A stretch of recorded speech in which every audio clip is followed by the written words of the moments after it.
걸스데이의 시크릿 아이템, 큐트 핫팬츠, 러블리 스카트, 토트백, 키를? 아니 진짜 시크릿 아이템은 시크릿 스타걸. 속눈썹을 볼륨 있게, 손끝까지 화려하게. 걸스데이의 비밀, 시크릿 스타걸. 쉿, 비밀이야.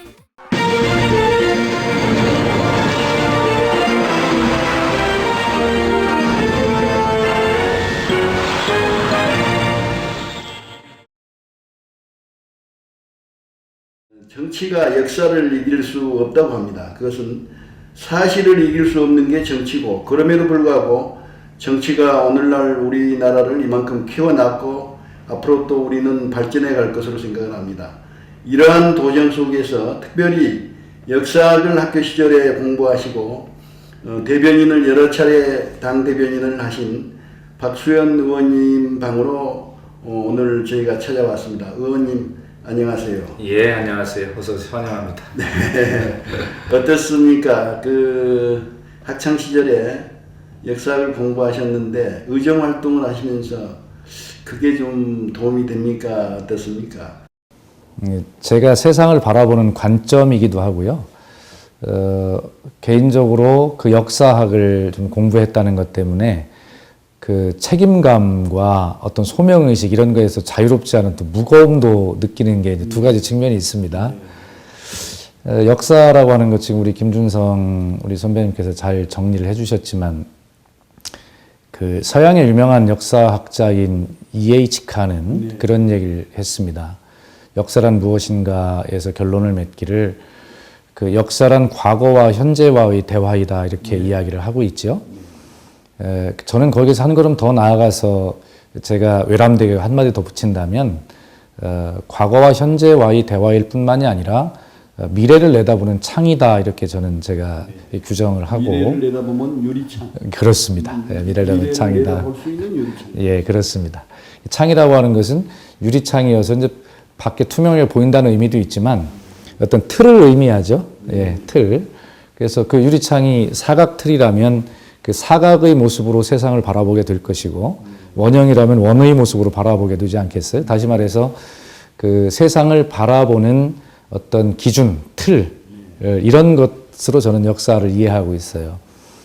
역사는 아마 발전한다, 진보한다 이렇게 늘 이야기하잖아요. 역사 발전 이론에는 뭐 여러 가지가 있지만 그 중에 저는 그 순환 발전 이론이라고 하는 것을 가장 제가 선호하는데 순환 발전 이론이죠. 온다는 그렇습니다. 순환한다는 것이죠. 그래서 그런 것들을 이렇게 보면 그 순간적으로 역사는 이제 순환을 한다는 건 이렇게 순환하는 것이겠죠. 그러면 자 보면 이 왼쪽으로 돌을 때는 발전의 방향이 이렇게 간다면 퇴보하는 것 아니겠어요?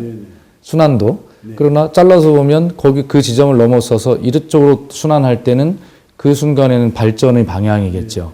그래서 보면 역사는 순간적으로 잘라놓고 보면 그 퇴보와 발전을 거듭하는 것이지만 그러나 그 자리에서만 맴도는 것이 아니고 전체적으로는 퇴보와 발전을 거듭하면서 결과적으로는 이 발전의 방향으로 진행한다는 것입니다. 그러나 이 역사라고 하는 것이 그렇게 진보하는 측면에서 한다고는 하지만 이것이 그냥 가만히 놔두어도 발전하는 것은 아니거든요. 거기에 무엇인가 작용을 하는데 저는 감히 제가 그 역사를 순환하면서 앞으로 발전시켜 나가는 그 추동력은 바로 합리적 이성을 가진 인간의 힘이다 저는 그렇게 믿고 있습니다. 그런 사람들에 의해서 역사가 바른 방향으로 발전해왔다고 그렇게 믿고 있죠. 자, 그렇다면 역사학을 전공한 제가 정치를 하면서 과연 역사 발전에 얼마만큼 기여를 할 것인가라고 하는 것은 결과적으로 제가 얼마나 합리적이고 객관적이고 보편 타당한 가치관을 가지고 이 역사 발전에 기여하는가라고 하는 것이라고 생각을 합니다.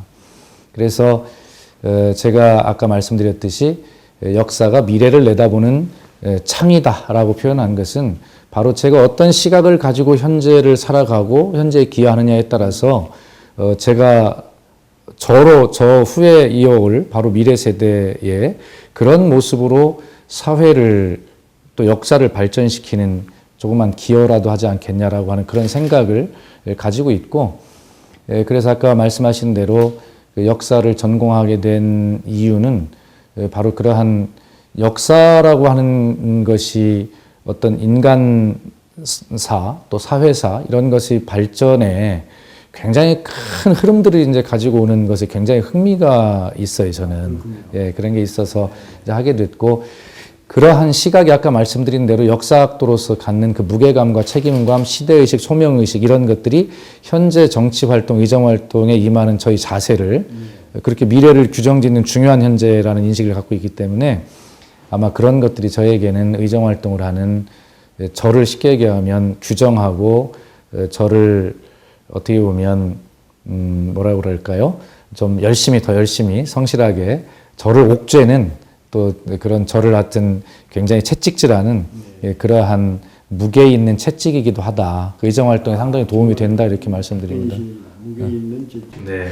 그래 세계사에 관한 책을 한 권 읽었는데 거기 보니까 예. 윌슨하고 미국 대통령 윌슨, 예. 드골 얘기가 나와요. 예. 근데 두 분 다 민족 자결주의를 그렇습니다. 주창했던 분이시거든요. 예. 그래서 왜 드골을 그 프랑스 사람들이 좋아하는가를 이렇게 보니까 한 14년인가요? 이 정도 집권을 했는데 조금 더 됩니다만은. 그래서 항상 나토 시스템이 돌아가는 것을 불평불만을 가지고 이렇게 바라보다가 어느 날 나토를 탈퇴합니다. 그리고 이제 나름대로의 지역 안보 체제를 만들어 가지고 자율적으로 프랑스를 이끌어 갔는데요. 그 역사를 읽으면서 저는 그런 생각을 해봤어요. 야, 우드로 윌슨이나 아니면 그 소위 말해서 드골이 생각하는 그 백성에 대한 생각, 이게 참 심오하다는 생각을 했습니다. 새정치민주연합의 그 선거가 있죠. 대표 선거, 최고 선거가 있는데 제가 오늘 묻고자 하는 것은 2월 8일 그 선거가 아니고 네, 선거가 아니고 2월 8일 그 와사레 대학에서 철학을 공부하던 이광수라고 하는 소설가 얘기입니다. 이광수가 2월 8일 전에 그 윌슨의 얘기를 들어요. 예. 윌슨의 얘기를 들어가지고 거기서 이제 민족 자결주의가 윌슨이 주장한 내용이구나 하는 것을 알고 일본에 유학 간 친구들에게 알립니다. 그 사실을. 알려가지고 나중에 이제 28 독립선언을 하고 1918년입니다만은 그 다음에 이제 그게 촉매제가 돼가지고 이제 3.1 운동이 일어나거든요. 어떻습니까? 3.1 운동 이후에 우리가 많은 탄압을 받고 36년 동안 정말로 고생을 하고 살았는데 일본이 한국을 강점했던 36년의 적폐라고 한다면 어떤 것을 들 수 있는지요? 한 3가지 정도로 요약해 주시면 좋겠습니다. 어쨌든 그 윌슨과 드골이라고 하는 인물에 대해서 뭐 제가 전공한 시기는 이제 독일 중세사 정도를 전공했기 때문에 현대 쪽은 제가 잘 알 수는 없습니다만 그래도 저는 참 그 위대한 인물들이 그 세계사에 미친 영향의 흐름이 지대하다 이런 생각을 가지고 그 민족 자결주의가 어떻게 작용해서 동양의 작은 나라 조선에까지 넘어오게 됐는가라고 하는 것은 잘 알 수 없습니다만 어쨌든 동양의 작은 나라 조선이 독립운동에도 지대한 영향을 미치고 조선 민중을 깨워내는 데 중대한 촉매제가 됐다라고 하는 건 틀림없는 사실이고요. 그 드골이라고 하는 사람은 특별하게 좀 위대성을 더하는 것이 보면 독일 나치 2차 세계대전 때 이제 프랑스가 함락의 위기에 처해 있을 때 그 당시 그 드골은 뭐 최고 책임자가 아니었습니다만 그 당시 최고 책임자는 그 항복을 결정을 하고 항복을 밀어붙이려고 했다고 합니다. 그런데 거기에서 드골이라고 하는 그 위대한 준비되었던 지도자, 그 지도자는 항복하는 것이 민중을 위한 것이 아니다라고 하는 그런 논리를 펴면서 결국에 결사항전을 하고 프랑스의 문화와 역사와 자유를 지켜내는 그러한 지도자로 이제 성장을 하게 되는데 어떤 그런 두 분의 이야기를 먼저 전해주셔서 또 그런 어떤 역사에 좀 이렇게 빠져볼 수 있는 시간도 주셔서 감사하고 일제 36년 일제 강점기 참 안타까운 일이죠. 우선은 역사는 아까 제가 말씀드렸지 순환하면서도 발전한다고 했지만 지금 순환의 단계인 것 같아요. 정말 지난 100여 년 전에 그런 어떤 우리 개화기라고 하죠. 그 당시에 세계 흐름 조류를 잘못 읽은 우리 100여 년 전에 우리 한민족 조상들이 그런 세계사의 거대한 흐름에 대처하는 방법이 미숙했기 때문에 결국에는 국권을 침탈당하는 그런 불행한 역사를 맞이하게 됐는데, 자, 그런 상황은 이제 주어질 수 있습니다. 주어질 수 있는데 우선 적어도 뭐 근대화 식민지론을 주장하는 사람들에 따르면 일제 36년이 우리의 발전을 앞당긴 긍정적 측면이 있다라고 주장하는 것을 보면 좀 어이가 없다는 생각을 저는 갖습니다. 사람은 우리에도 기회비용이라는 게 있거든요. 그렇죠. 예를 들어서 그 세계사의 흐름 속에 우리가 일제에 강점당하지 아니하고 우리 스스로 우리가 문호를 개방하고 우리가 주인이 되어서 우리의 근대화를 이루었다면 과연 일제 강점기 안에서 이루어진 근대화만 못했겠는가라고 하는 아쉬움이 있어요. 그래서 우선 우리 스스로 우리 근대화를 진행하지 못하고 수동적이고 어떤 그런 어떤 측면으로 근대화를 시작했다는 그런 아주 아쉬움이 있습니다.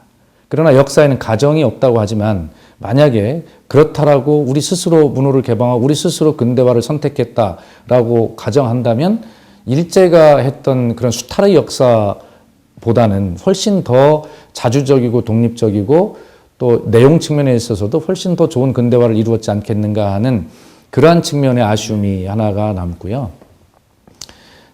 두 번째는 이제 그런 것입니다. 강점기가 끝나고 이제 독립과 해방을 이룸에 있어서 그 역시 우리 스스로 이 독립과 해방을 이룬 것이 아니라 결과적으로 보면 세계 열강의 그 세계 대전 부도 속에서 일본이 패망함으로써 우리에게 그저 주어진 독립과 해방이었기 때문에 사실은 그 이후에도 우리 스스로의 어떤 주권을 제대로 지켜내지 못하고 어떤 강대국들 틈바구니에 서서 소련과 미국의 양대 세력의 그 각축전의 대리전을 치르는 그런 속에서 결과적으로 분단도 되었고 6.25 한국전쟁도 일어나게 되었고 지금까지도 그러한 이념이 지배하는 그러한 아쉬운 안타까운 시간을 보낼 수밖에 없는 그러한 문제가 있습니다. 그것이 바로 일제 36년 강점기 마지막을 우리 손으로 정리하지 못했다는 것. 근대화도 우리 손으로 시작하지 못한 아쉬움, 정리도 우리 손으로 못한 아쉬움이 두 가지가 크게 남고요. 친일 세력과 친일의 역사를 온전하게 청소하지 못했다는 그런 아쉬움에 저는 너무나 강한 안타까움을 가지고 있습니다. 그렇기 때문에 그러한 어떤 그 이후에 그 친일 세력과 어떤 거기에 반대하려는 세력들 간의 끊임없는 이런 어떤 갈등 구조들이 계속 한국 현대사를 지배해 오고 있다고 저는 믿습니다. 그 친일의 어떤 후손들, 친일의 잔재들이 결과적으로는 어떤 그 보수 세력을 형성하고 기득권 세력을 형성하고 대한민국의 많은 특권을 가진 세력들로 면면하게 이어져 오고 지금까지도 그 뿌리가 이어져 있다고 저는 확신하고 있습니다. 그래서 어떤 소위 우리나라의 이 양극화라고 하는 문제도 결과적으로는 거기에서 비롯된 것이다라고 보고 대한민국의 불행한 현대사를 그 일제 잔재를 청산하지 못한 그러한 불행한 역사가 지배하고 있다 이런 측면을 말씀을 드립니다. 그래서 저는 질문하신 데 답변을 정리해서 말씀을 드리면 정말 그 세계 열강이 밀려오는 앞에 그런 어떤 근대화를 시작하는 것을 우리 손으로 자주적으로 시작하지 못하고 수동적으로 일제에서 강제적으로 시작했다는 그런 역사가 이미 좋은 미래를 잉태할 수 없다라는 것을 전제하고 있었다라고 저는 그렇게 보고요. 그 다음에 그 강점기를 정리하는 것 역시 우리 손으로 하지 못하고 일본의 패망으로 인해 수동적으로 얻어진 해방과 독립이었기 때문에 그 역시 아직도 진정한 해방이 이루어졌는가에 대해서 좀 표현이 좀 강할지는 모르겠습습니다만 아직도 그러한 그 세계 열강의 그 직접 지배는 아니겠습니다만 간접 지배 하에 영향을 받는 영향이 심대한 그런 구조 속에 놓이게 됐다. 그리고 일제 잔재를 청산하지 못한 그 역사가 오늘날 보수와 진보의 극한 대립으로 이어지면서 결과적으로는 그 사회가 양극화되는 그런 극단 분열의 시대로 치달은 그런 측면이 있다라고 하는 그런 정도로 저는 이해하고 있습니다. 중요한 건 그것 같습니다. 리더들이 역사 인식을 어떻게 하느냐. 이게 가장 중요하다고 생각하는데요. 네. 무라야마 수상 같은 경우는 작년에 이제 우리 국회도 방문했었고, 네. 제가 몇 가지 질문도 드렸었습니다만은, 이분이 그러니까 아시아를 침략해서 정말 국민들에게 해를 끼친 거, 잘못한 거, 정말 그 통절의 마음으로 반성한다. 이렇게 표현을 했거든요. 자기가 전쟁을 굉장히 싫어하는데 비행기 소리 들리는 것조차도 자기는 두근거리는 가슴으로 전쟁을 싫어하면서 느꼈다. 나중에 2차 대전이 끝나고 집에 돌아왔을 때 자기 집이 불타버리고 없더라. 그래서 한없이 눈물을 흘렸노라고. 그러면서 아시아 민족, 특히 한국 민족에게 36년의 고통을 준 거 정말 잘못된 리더십에 기인한다. 그렇게 말씀하고 계시는데요. 의원님께서는 이 독일은 프랑스를 지배했을 때 비시 정부, 괴뢰 정부죠. 네. 거기 협력한 사람들을 끝까지 재판을 했거든요. 그렇습니다. 그래서 국가에 위해를 끼친 사람들, 반인권 행위를 한 사람들을 끝까지 지금도 추적을 해가지고 정의를 세우고 있거든요. 근데 우리나라도 언젠가는 이 친일 문제라든지 이런 문제들은 조금 더 깊이 파고 들어가서 잘못된 것은 분명히 잘못됐다. 룰에 의해서, 법치에 의해서 다스려지는 그러한 공간을 앞으로 좀 연출해 가야 된다고 생각하는데, 실제로 정치가 그런 영역에서 필요하다고 생각하는데, 저희 견해에 대해서 어떻게 바라보고 계시는지요? 단재 신채호 선생이 역사를 잊은 민족에게는 미래가 없다라고 단언하시는 것도 바로 그 역사가 정의로워야 되고, 역사는 정의이기 때문에 거기에서 미래가 있다고 이제 말씀하신 측면이고요. 그래서 우리 김준성 우리 정치부장님께서 정치 기자이시지만 워낙 그 탁월한 이 역사에 대한 통찰력이 있으시다 이렇게 느끼고 있습니다. 너무 반갑습니다. 의원님께서는 대중문화가 언젠가는 산업화돼서 그것이 국부를 창출하는 그러한 순경제적 기능도 있지만 가치지향적인 영역이 굉장하다고 저는 보는데요. 우리가 결국 두 번째 거, 가치지향적인 대중예술 산업을 어떻게 만들 것이냐에 대해서 더 신경 써야 된다고 생각하는데 어떻게 보세요? 지금 늘 걱정되는 것이 이제 한국 사회를 진단하면서 걱정하는 것이 사실은 어떤 물질 문명적인 측면이 정신적인 측면보다 너무 앞서간다는 걱정들을 많이 하시잖아요. 다시 말해서 이것도 뭐 소홀히 해서는 안 되는 것이지만 결과적으로 양자가 그 공존해 가면서 사회를 균형 있게 발전시킬 때 사회가 건강하다고 저는 생각하는데, 지금 말씀하신 어떤 대중문화나 예술이나 이런 측면에 있어서도 어떤 붐업이라고 하는 것, 한류처럼 그렇게 일어나는 그런 어떤 외적인 측면도 중요하지만 그 내적으로 어떤 가치가 뒷받침하고 있느냐가 더 중요하다, 저는 그렇게 생각을 합니다.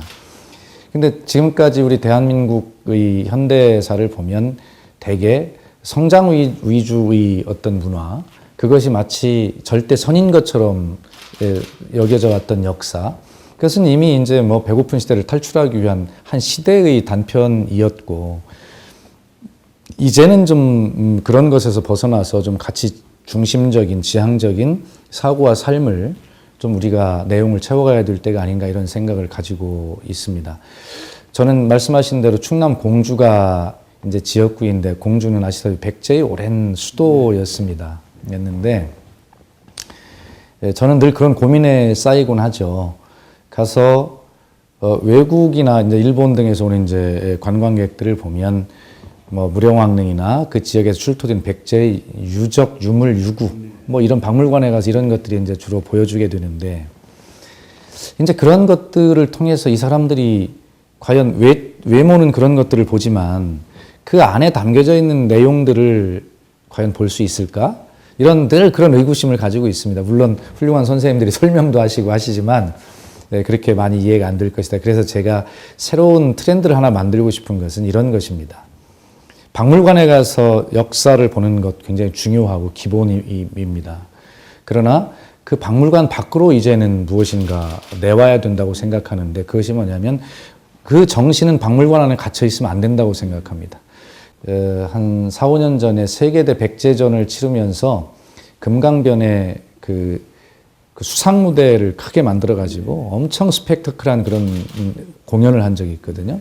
너무 감동적이었습니다. 아, 저거다. 저거를 상설 공연화하면 박물관 안에서 느끼는 백제와 박물관 밖으로 뛰쳐나온 백제를 집을 뛰쳐나온 예, 닭처럼. 그렇습니다. 함께 느낄 수 있지 않겠냐. 근데 그 공연을 통해서 우리가 볼 수 있는 것은 어떤 뭐 시나리오가 있고 뭐 대사가 있고 뭐가 행위가 있겠지만 사람들은 그것을 통해서 유물과 유적이 이야기해 주는 것도 느끼지만 거기서 이야기하는 걸 통해서 진정한 백제의 정신이 무엇인가, 가치가 무엇인가를 더 쉽게 느낄 수 있거든요.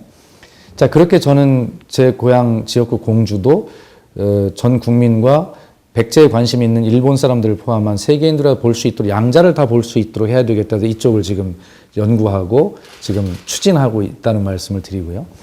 확장해서 보면 우리 대한민국 역시도 우리 대한민국 문화예술이나 대한민국 사회 전체도 이제 그렇게 어떤 속빈 강정처럼 외형만 화려한 이런 것보다는 그 안에 무엇을 채워야 되는가, 그것이 훨씬 더 오래 지속 가능하고 문화예술 뭐 대중예술 다 마찬가지입니다만 그렇게 할 수 있다라고 생각을 하고 지금부터는 그런 측면에서 보면 우리가 소위 사라져가는 인문학을 좀 안타까워하잖아요.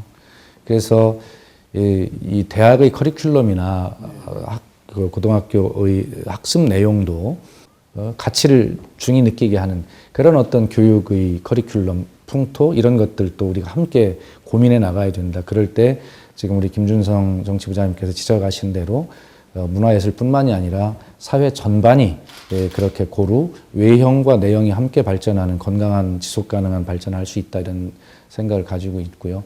프랑스에 가서 세느강 유람선을 타고 가면서 느꼈던 것이 그게 있습니다. 그리고 한강에 와서 유람선을 타면 느낀 게 있습니다. 강은 훨씬 한강이 잘생겼습니다. 수량도 풍부하고 폭도 넓고 얼마나 그렇습니까? 근데 이 한강의 절반도 안 돼 보이는 이 세느강은 왜 세계 사람들이 환호하는가? 거기에는 강물만 있는 것이 아니라 그 강물 옆에 끊임없이 늘어서 있는 그 내용으로 꽉 찬 역사, 문화 이런 것들, 이야기들이 가득하기 때문에 세느강에 환호하는 것이거든요. 그래서 세느강과 한강을 저는 볼 때 그런 슬픈 생각이 듭니다. 우리가 한강을 어떻게, 그래서 실제로 제가 택시를 타고 오면서 그런 슬픈 생각을 하며 출근한 적이 바로 며칠 전인데, 저 아파트? 63빌딩? 이게 세계와 무슨 경쟁력이 있을까? 그렇죠? 저런 것은 세계 어디 가든지 충분히 다 있는 것들이고, 실제는 우리보다 더 좋은 것들이 많이 있는데, 경쟁력이 없다. 그래서 그런 안타까움이 있고, 이제부터라도 우리가 그런 정신문화, 이런 것들을 소중히 하는 그러한 어떤 교육, 사회 풍토 이런 것들을 좀 만들어 가는데 우리가 좀 지혜를 모아가고 합의해야 되겠다 이런 생각을 가지고 있습니다. 실제로 일본에 가서 보니까 백제의 여러 가지 그 유물들이 꽤 많이 와 있더군요. 네.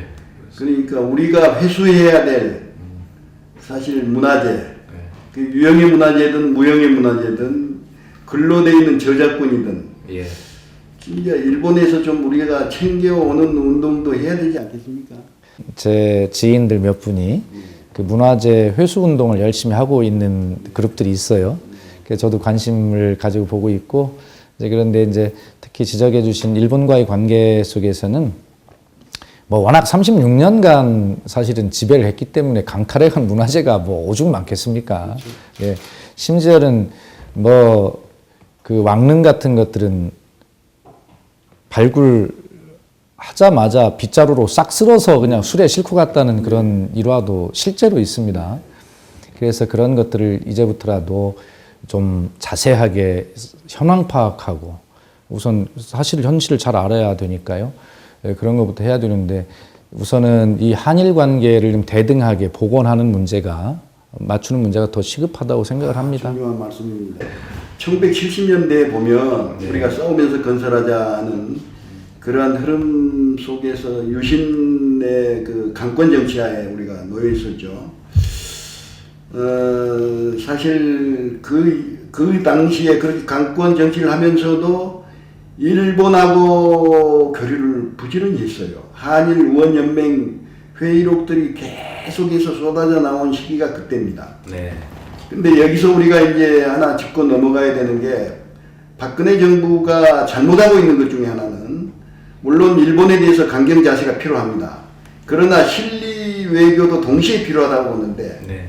한일 의원 외교부터 한일 고급 관료 교환이라든지 군사 협력이라든지 지금 이런 부분에 너무 동떨어진 섬처럼 고립돼 가고 있다는 것이죠. 옳으신 지적입니다. 한일 의원연맹 같은 조직의 활동을 우리 잠재력이 가장 크신 박수현 의원님께서 금년부터라도 좀 적극적으로 시작을 하시는 입장이 어떨지. 그래서 그런 것들은 대변인의 논평과 주장을 통해서 그것이 저희 당의 입장이기 때문에 국민들께도 설명을 드리고 여당에게도 촉구하고 대통령께도 건의드리는 그러한 이야기들은 제 입장에서 충분히 해나가겠다는 약속을 드리고요.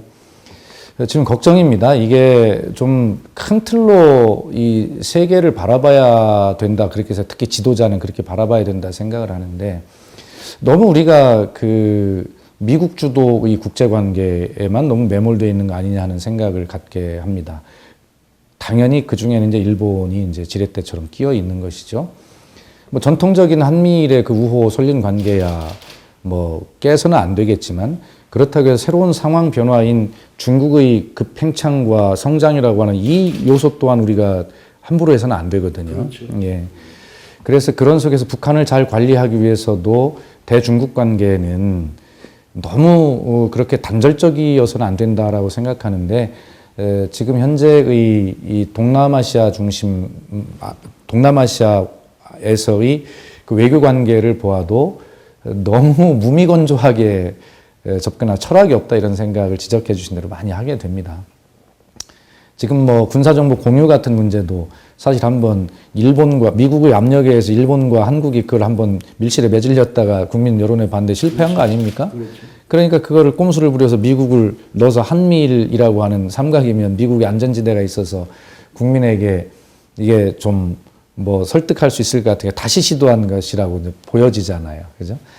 그래서 이런 어떤 외교 관계 같은 것들은 큰 원칙을 가지고 세계사의 흐름을 놓치지 않는 범위에서 민족의 자부심도 생각하되 실리도 생각해야 되고 그런 것이거든요. 그래서 일본과의 관계를 좀 빨리 풀어내야 되는데 물론 그런 한계는 있습니다. 지금 아베 정권이 워낙 그 어떤 정권보다도 강고한 우경화 입장을 취하고 있기 때문에 우리 박근혜 정부로서도 거기에 대응하기가 쉽지는 않을 것이라는 생각은 인정을 하지만 이 보면 참 놀라운 사실이 이 아베의 할아버지가 있습니다. 아베 할아버지가 1945년 일본이 패망하고 대한민국을 떠날 때 우리 마지막 조선이 총독이었습니다. 아베 총독이. 그때 그 아베 총독이 조선을 떠나면서 남겼던 말이 그런 게 있습니다. 마치 영화의 한 장면 같지요. 이 조선이 과거와 같은 그런 위대한 영광을 다시 재현하려면 엄청난 시간이 필요할 것이다. 왜냐하면 우리는 조선 인민들 속에, 조선 민중 속에 식민사관을 가진 조선인들을 심어 놓았기 때문이다. 나 아베는 반드시 다시 돌아온다. 요 말을 남기고 떠납니다. 무서운 얘기죠. 무서운 이야기입니다.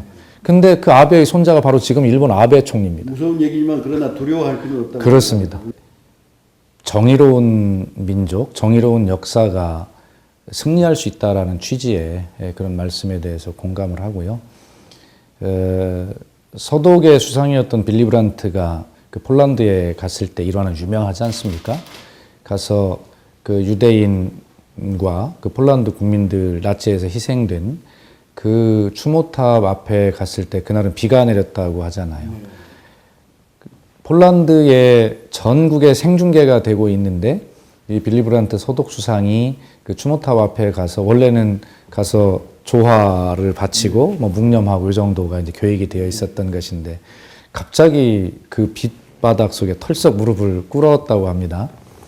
그래서 빌리 브란트의 수행원까지도 갑자기 무슨 신변에 이상이 생겨 깜짝 놀랐다고 그러는데 거기서 예상치도 않게 무릎을 꿇고 진심으로 눈물을 흘려서 사죄하는 그런 행위를 하는데 그것은 사전에 계획된 것이 아니었고 진심에서 우러나오는 행위였을 것입니다. 그거를 본 전 폴란드 국민이 함께 울었고 그 한 번의 행동으로 독일은 폴란드인들로부터 용서를 받은 것이거든요. 그래서 아마 그때 세계 언론들이 그렇게 썼다고 합니다. 무릎을 꿇은 것은 빌리 브란트 한 사람이지만 일어선 것은 독일 전체였다. 이렇게 이야기를 하지요. 이번에 아베 총리는 이스라엘에 가서 홀로코스트 그 추모비 앞에 무릎을 꿇었습니다. 무릎을 꿇었지만 한일 관계의 기본적인 역사 인식도 바꾸지 않고 위안부 할머니들 문제에 대해서 하나도 진척이 없고 그런 것들을 해결하지 않고 가서 몸만 가서 무릎을 꿇는다고 해서 빌리 브란트 흉내를 낼 수는 없는 것이죠. 그래서 일본도 진정한 어떤 동아시아의 우방으로 세계의 지도 국가로서 이웃으로서 하루빨리 정의로운 역사가 승리할 수 있다라고 하는 가장 기본적인 그러한 역사 인식을 갖기를 진심으로 이제 바라고요. 그렇게 돼야 될 거라고 생각을 합니다. 지금 곧 있으면 이제 한중 FTA가 발효가 되지 않습니까? 네. 물론 의회 윤리 절차가 뭐 여러 가지로 뭐 또 필요하고 그런 게 있습니다만은 예.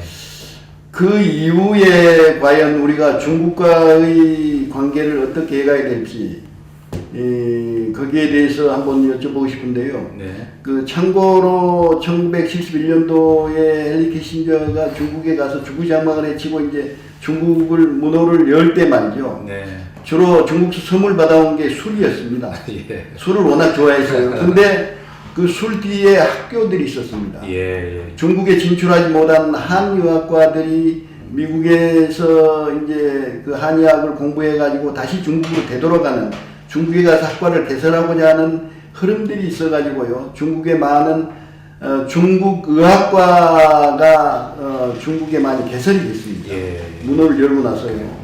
우리 지금 현재 대학들이 굉장히 어렵고 굉장히 이 운영 자체가 재정 자체가 열악한 상황에 있는데요. FTA가 한중 간에 본격 발효가 되면 중국의 대학 시장이 엄청 커지리라고 봅니다. 그렇습니다. 지금 한중 FTA에 대해서 말씀이 계셨습니다만 참으로 걱정입니다. 특히 제가 살고 있는 제 지역구부터 우선 말씀을 드리면 충청남도는 아주 전형적인 농촌도입니다. 예. 그런데 중국과 바닷길로 가장 가까이에 마주하고 있는 충청남도로서 이제 걱정은 중국의 값싼 농산물이 충청남도부터 직격탄을 맞아서 농업 기반 흔들 것이다라고 하는 이제 그런 우려가 실질로 있고요. 그러나 FTA라고 하는 것을 뭐 저는 그렇게 생각합니다. 뭐 하지 않을 수 없는 세계사적 세계의 흐름이 있고 어쩔 도리가 없다면 예를 들어서 비가 내리는데 왜 비가 오냐고 하늘에 대해서 삿대질 할 필요는 없죠. 그렇죠. 얼른 튼튼한 우산을 만들어 쓰는 것이 가장 실리적인 최선의 방책일 거다 생각을 합니다. 한중 FTA에 관한 그런 어떤 피해나 또 우리가 거꾸로 가질 수 있는 기회나 이런 것들에 대해서 충분하게 예상들이 많이 뭐 연구 자료들이 나와 있습니다만 어쨌든 정부가 최선의 그런 대비를 할 수 있도록 정치권에서 어쨌든 잘 함께 힘을 합쳐주는 것이 중요하다 이런 생각을 가지고 있고요. 보다 근본적으로 먼 질문을 하신 것은 그런 시대를 맞이해서 어떤 중국이 어떻게 우리에게 기회가 될 수 있는 그런 외교 정책이나 이런 진출 정책이 있는가에 대해서 이제 물으신 걸로 제가 기억을 하는데 어찌 됐건 저는 중국과 우리는 같은 역사를 공유한 그런 역사 인식이 어떤 같은 부분이 많이 있습니다. 많이 있기 때문에 그러한 것들에서 우리가 공유할 수 있는 부분들을 좀 가지고 우리가 그들의 적이 아니라 함께 할 수 있는 이웃이고 동지라고 하는 그런 생각 그리고 어차피 FTA로 인해서 같은 생활권을 살아야 된다라고 하는 그런 생각들을 같이 공유할 수 있게 하는 그런 어떤 접근 방식들, 가장 기본적으로 그런 것들이 중요하다고 생각을 하는데, 왜 그러냐면 아무리 가서 벽돌이나 이런 것들을 집을 잘 지어놔도 밑에 이 기반이 튼튼하지 않으면 그것은 뭐 금방 무너지는 거 아니겠습니까? 바로 그렇게 우리가 같은 역사를 공유하고 같은 아픔을 공유하고 거기서 나오는 같은 비전을 만들어낼 수 있는 그런 사이다라고 하는 것을 우리가 함께 느끼도록 하는 어떤 외교 전략 같은 것들, 그런 것들을 좀 역사학계를 중심으로 우선 그렇게 역사학계와 어떤 그 외교 전략과 이런 것들을 잘 좀 믹서해가지고 그렇게 함께 진출하는 이런 것들이 좀 더 기반이었으면 좋겠어요. 우선 막 한류라고 해서 드라마 진출하고 막 이런 거 하고 막 이런 것들 좋지만 그런 것은 금방 사라질 것들이거든요. 그리고 의원님 말씀하시는 건 복합적인 소프트웨어. 저는 그 최근에 일본에 관해서 자료 분석을 하면서 뭘 느꼈는군요. 그 아베를 우리가 비판을 하면서도 아베가 가지고 있는 철저한 일본 국익주의가 문제더군요. 그렇습니다. 예. 국익주의를 가지고 아베는 오히려 박근혜 대통령보다도 더욱더 활발하게 외교 활동을 하고 있고요. 특히 아프리카하고 남미 국가들을 공략을 해가지고 상당 부분 성공을 하고 있습니다. 정말 놀랍습니다. 특히 그 아프리카 같은 쪽은 군벌들이 권력을 가지고 있다는 것을 일본이 캐치를 하고 네. 군벌들을 자기 세력으로 만들기 위해서 바이어 매니지멘트를 하고 있습니다. 예. 그러니까 일본 제품을 사가라는 거죠. 네. 그리고 고쳐주는 거, 고장이나 고쳐주는 거 일본이 해주겠다는 거죠. 그래서 중국을 밀어내려고 굉장히 역학적인 일종의 정치 액션을 하고 있는데요. 그 아베가 주장하는 것 중에 세 가지가 상당히 인상적이었습니다. 하나는 그 대담한 금융 완화 정책. 예. 그러니까 짜잘한 거 따지지 말고 지원해 줄 건 크게 지원해 주자는 거죠. 적기에 지원하는 제조업체. 예. 그 다음에 민간이 출자할 수 있는 성장 전략 개발. 예. 이 세 가지를 아베가 집중적으로 하겠다는 거죠. 그래서 일본이 실제로 그렇게 해가고 있습니다. 예. 상당히 내적으로는 경제가 회복이 돼가고 있는데 그들이 쌓는 경제는 비윤리에 기반한 경제입니다. 예. 그래서 세계인들이 아시아 사람들도 한국이 브랜드를 잘 만들고 상품을 잘 만들면 한국은 그런 비윤리적인 국가 이미지는 전혀 없거든요. 네. 우리가 999번을 침략을 당했는데 딱 한 번 전쟁에 자발적으로 참여해 본 때가 있었어요. 월남입니다. 예. 그건 이제 한미관계 때문에 결국 갔는데 그 정도 평화를 사랑하는 민족이기 때문에 예. 우리는 결국 그 백의 민족, 평화를 사랑하는 민족과 상품과 전략과 소프트웨어를 결합해서 의원님이 말씀하신 대로 복합적인 어떤 제품을 만들어내는, 상품을 만들어내는, 콘텐츠를 만들어내는 그런 국가를 지향해야 된다고 보는데 네. 아베의 그 세 가지 정책에 대해서 어떻게 평가를 하고 계세요? 미국의 그 양적 완화 정책, 그 아베노믹스 이런 것들이 이제 되게 대담한 금융 정책들을 통해서 이제 시장에 돈을 많이 풀어내는 뭐 이런 것들일 텐데, 이미 미국은 이제 그런 양적 완화 정책의 효과가 다 됐다고 해서 이제 그런 것들을 거두어 들이는 이제 시기이지 않습니까? 그럼에도 불구하고 아베는 계속 그걸 더 확대 강화하겠다는 입장을 취하는 것 같더군요. 그래서 미국의 그런 시기 선택의 결과와 아베의 이 계속 그 주장이 어떤 결과로 귀결될지 저도 상당히 궁금합니다. 그래서 그건 지켜봐야 될 것 같고요. 그러나 아베의 대담한 금융정책도 쉽게 얘기하면 주변 국가들에게 피해를 주면서 자국의 이익만 가지려는 그런 어떤 금융정책으로 일관을 해왔기 때문에 그게 역시 비판을 받아야 되는데, 일본 국내의 경제에 어떤 영향을 미칠지는 저도 이제 궁금하고, 아까 말씀해 주신 것 중에 그 적기에 맞는 제조업 정책이라고 하는 거요. 정말 참 훌륭하다고 생각을 합니다. 생각을 하고 우리가 그건 본받아야 될 일이다 이런 생각을 가지고 있습니다. 지금 우리나라의 그 소위 아베노믹스와 대칭적으로 일컬어지는 이제 초이노믹스의 그런 거죠. 그래서 미국의 양적 완화 정책의 이제 중단과 일본의 아베노믹스에 대해서 이 교훈을 얻어야 된다라고 저는 그렇게 생각을 하는데, 이게 너무 그 양적 완화 정책과 아베노믹스의 그 추진하던 줄기를 너무 일방적으로 따르는 것이 아닌가 하는 걱정이 있어요. 저는. 그래서 좀 최경환 부총리가 그런 양쪽을 다 보면서 교훈을 좀 잘 좀 얻어가지고, 원래 후발주자라고 하는 것은 선발주자가 갔던 어떤 교훈들을 통해서 잘 길을 찾아가서 결과적으로는 시행착오를 줄이는 이점이 있지 않습니까? 그래서 우리나라가 이제 그런 것들을 잘 좀 봤으면 좋겠고, 어떤 그 대담한 금융정책이라고 하는 것에 대해서 저는 뭐 크게 뭐 이렇게 뭐 감동적으로 동의하지는 않습니다만, 그러나 그 시기는 굉장히 좀 짧아야 된다고 저는 생각하고요. 그러나 하여튼 시기 적기에 맞는 맞춤형 제조업 전략, 이런 것들은 굉장히 중요한 정책이고, 특히 우리나라가 대기업, 중견기업 그런 중심의 어떤 성장 위주의 그런 정책을 쭉 일관해온 역사를 가지고 있기 때문에 그것보다 좀 더 작은 단위의 제조업들에 대해서 맞춤형 전략을 해주는 것, 박근혜 대통령이 예를 들어 손톱 및 가시를 빼주겠다라고 하는 건 굉장히 좋은 용어 선택이었죠. 실제 그것이 어느 정도 하고 있는지는 모르겠지만 그것만 제대로 된다면 우리 제조업도 희망이 있다, 이런 생각을 가지고 있고요. 또 금융 정책도 결과적으로는 그러한 맞춤형으로 그렇게 좀 돼야 되지 않나, 이런 생각을 저는 가지고 있어요. 그 박근혜 대통령이 창조 경제를 주장을 하셨으면 예. 반대를 하고 학자들이 약간 시니컬한 반응을 보일지라도 이론을 더 체계화하고 학습해가지고 열심히 주장을 하셔야 돼요.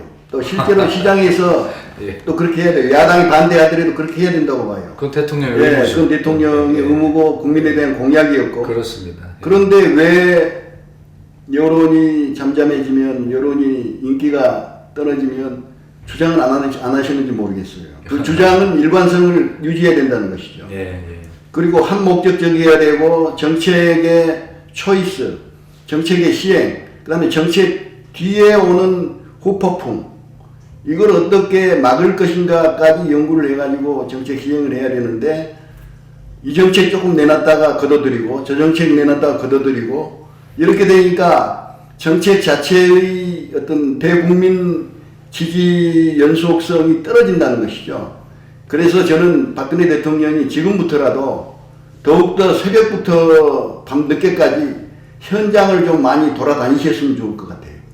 특히 대기업의 고용률이 전체 100% 중에서 5%밖에 안 됩니다. 예. 95%가 이제 중소기업 외국인 회사에서 만들어지는데요. 대통령이 한번 왔다 가면 이 사람들이 용기를 얻어요. 예. 그래서 힘을 받아가지고 더욱더 열심히 연구하고 신제품을 개발하려고 해요. 그리고 현장에서 금융 지원, 적기에 제조업 지원, 또 이렇게 잘 되니까 대통령이 선전해 주니까 그게 진실이라면 또 민간이 생산에 참여한다는 것이죠. 그러니까 민간 자본을 끌어들일 수 있는, 아베노믹스하고 연결해서 얘기를 해봤습니다만 더 많은 것들을 할 수가 있다고 생각해요. 크리에이티브 에코노미를 주장하셨으면 당신이 오랫동안 연구해 오셨으니까 끝까지 고집하셔야 돼요. 참모들이 따라올 때까지 고집하고 참모들부터 설득해야 되는데, 장관들 몇 사람만 대통령의 그 말씀에 이렇게 말씀을 하시면서 적용을 하지, 그렇지 않은 경우도 저는 굉장히 많이 보거든요. 진정한 참모는 리더 못지않게 발로 뛰어야 돼요. 대통령이 그렇게 뛰면 같이 따라올 거예요. 그러면 국민들이 뛴다는 것이죠. 어느 분이 정권을 잡았느냐가 중요한 게 아니고 나라가 잘 되도록 하는 게 중요한 거거든요. 그러신 말씀입니다. 네, 그걸 저는 야당에게도 주문하고 싶어요. 예. 대통령이 안 만날 나라죠. 그러면 수십 번이라도 경제 정상회담, 조세 정상회담 같은 것도 좋아요.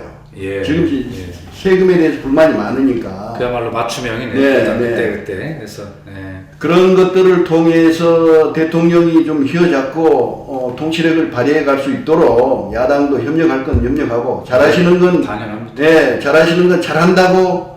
또 우리 박수현 대변인 그 가끔 브리핑 할 때 그런 말씀 하시더라고요. 저는 그런 데서 국민들이 여당 야당 가리지 않고 나라가 잘 되기를 원하는 국가 수익주의 방향성을 가져가야 되느냐 아니냐. 1979년도에 마가렛 대처가 했던 국가 수익주의, 국가 이익주의를 우리는 치열한 이 경쟁 현장에서 가져가야 되지 않겠는가 그렇게 봅니다. 어떻습니까? 의원님은 주로 어떤 유형의 영화를 좋아하시는지요? 그 역사물을 굉장히 좋아합니다. 예. 그래서 그 주로 뭐 영화 볼 시간은 많지는 않지만 주로 이제 그런 영화를 좋아하고 그 어떤 TV에서 그 역사를 주제로 한 그런 그 특별 프로그램 같은 걸 제작해서 쭉 시리즈로 방영한 적이 있죠. 뭐 그런 것은 뭐 빼놓지 않고 제가 다 시청하고 다시 보기도 하고 그런 걸 책으로 쓴 것도 다 찾아 읽고 제가 서양사를 했기 때문에 한국사나 동양사에 상대적으로 좀 약한 것이 좀 제가 하도 억울해서 스스로 독학을 좀 많이 하고 있는 편입니다. 대단히 꼼꼼하게 또 보셨군요. 예, 많이 보고 또 저희 지역에 특히 이제 방문하는 외지에서 방문하는 분들은 기본적으로 공주 국립박물관을 제가 꼭 데리고 갑니다. 거의. 예. 제가 아마 지금까지 문화해설사 노릇을 한 200회는 한 것 같은데요. 직접요. 예. 아유, 대단하죠. 네, 그래서 일단은 우리 언론인들도 공주를 방문하시는 분들은 무조건 1번 모시고 가는 곳이 국립박물관입니다. 뭐 예를 들어서 어느 도시를 가서 무엇을 보겠습니까? 가서 가장 이 도시를 공주를 또 충남을 알릴 수 있는 곳 그곳에 가장 먼저 모시고 가는 것이 손님에 대한 예의다 저는 그렇게 생각합니다. 그렇게 하고 있고 영화도 그런 걸 많이 보고 있고요. 될 때마다 그런 생각을 느낍니다만은 그 이분이 국회의원으로서 열정과 균형 감각을 가지고 계시는구나. 또 하나 제가 느끼는 바는 이분이 학습하는 분이구나 하는 것을 느끼게 됩니다. 스터딩 한다는 것이죠. 마지막으로 한 가지만 더 묻겠습니다. 의원님이 의정 활동을 하시면서 그 지역구에 이제 자주 가시고 하시는데 이제 새해를 맞이해서 말이죠. 뭐 덕담 같은 게 있으면 예. 또 청소년들에게 바라고 싶은 말씀이 계시면 좀 말씀해 주시기 바랍니다. 지금 10년 후의 선배들에게 손가락질 하지 마라. 삿대질 하지 마라. 지방의 자치단체 공무원들한테도 제가 그런 요구를 합니다. 중앙 공무원들한테 내고 삿대질 하지 마라. 우리한테 무엇을 안 해준다고.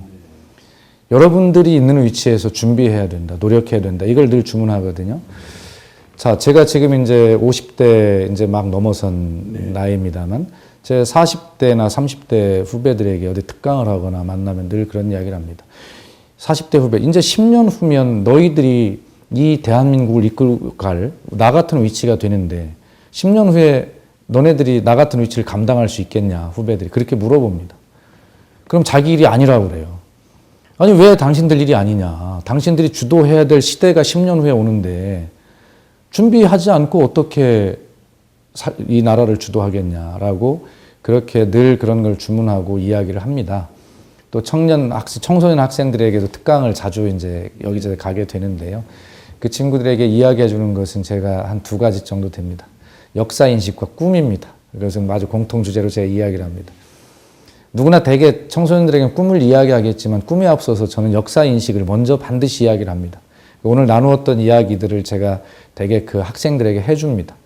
왜? 아까 말씀하셨듯이 정의로운 역사가 결과적으로는 승리할 수 있고 인간사를 또 사회를 바르게 끌고 갈 수 있기 때문에 반드시 올바른 역사인식을 갖는 사회인, 그런 데서 나오는 지도자, 그런 사람들이 갖는 꿈이라야 이것이 공익적이고 보편타당한 것이다. 저는 그렇게 생각을 하기 때문이거든요. 그래서 이제 2가지를 늘 강조를 하게 되는데 어쨌든 저희 세대가 이제 감당한 대한민국, 저희 지역을 위해서 정말 열심히 더 노력을 해서 끌고 가겠지만 끌고 가면서 분명히 후회되는 것은 내가 이런 위치에 올 줄 알았다면 10년 전, 20년 더 노력할 걸이라고 하는 그런 후회가 드는 건 사실입니다.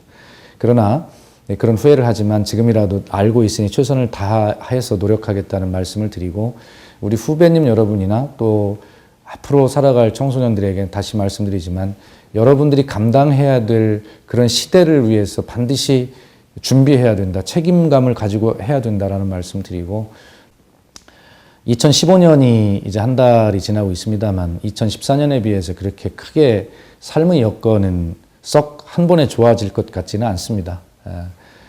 그렇기 때문에 2015년에도 우리가 좀 더 서로를 격려하고 응원하는 그런 속에서 우리 국민들이 함께 힘내는, 또 힘내자고 격려하는 그러한 나라가 되었으면 좋겠고, 또 국회의원으로서 말씀하신 대로 모범을 보이기 위해서 상대방 여당이 잘못하는 것을 아프게 꼬집는 역할도 해야 되겠지만 서로 격려하는 분위기, 그러면서 서로 좀 나라가 좀 푸근해지고 좀 그러한 사람 사는 세상을 저희가 주장하듯이, 사람 사는 세상이라는 것은 나 혼자 잘났다고 스스로 중심으로 생각하는 것이 아니라 상대방이 나와 의견은 다르지만 그것이 완전히 다른 것이 아니라 약간의 차이가 있을 뿐이라고 서로를 인정하는 그러한 정치 문화를 좀 선보이는데 좀 앞장을 서야 되겠다, 이런 마무리 말씀을 드리겠습니다.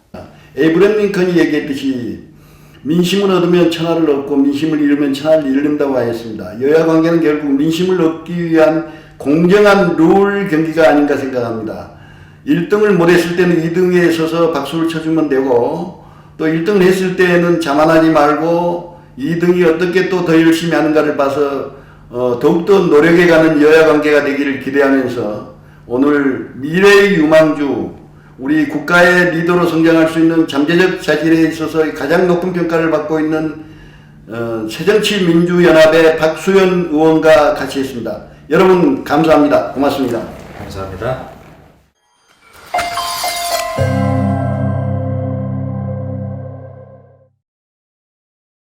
걸스데이의 시크릿 아이템, 큐트 핫팬츠, 러블리 스카트, 토트백, 키를?